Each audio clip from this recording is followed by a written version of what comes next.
প্রাকৃতিক দুর্যোগের মাঝেই বড়সড় অগ্নিকাণ্ড পশ্চিম মেদিনীপুরের চন্দ্রকোনাতে।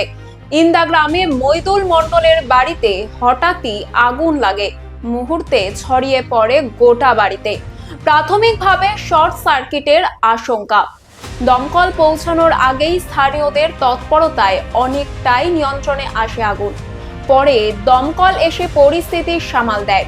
কোনো হতাহতের খবর না মিললেও ব্যাপক ক্ষয়ক্ষতির আশঙ্কা। ঘটনার তদন্ত শুরু করেছে প্রশাসন।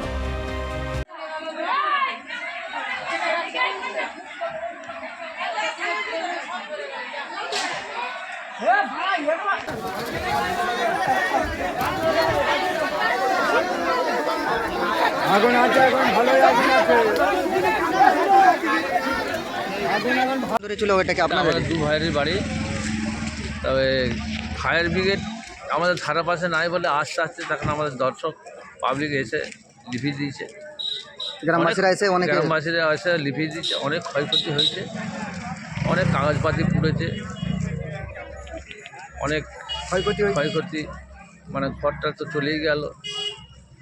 সাহেবরা যদি একটা ফায়ার ব্রিগেডে ফির পায় কিংবা আমাদের রামজনপুরের ব্যবস্থা করে, তাহলে তাড়াতাড়ি সুবিধাটা হবে, এলাকার অনেকে অনেকের সুবিধাটা হবে।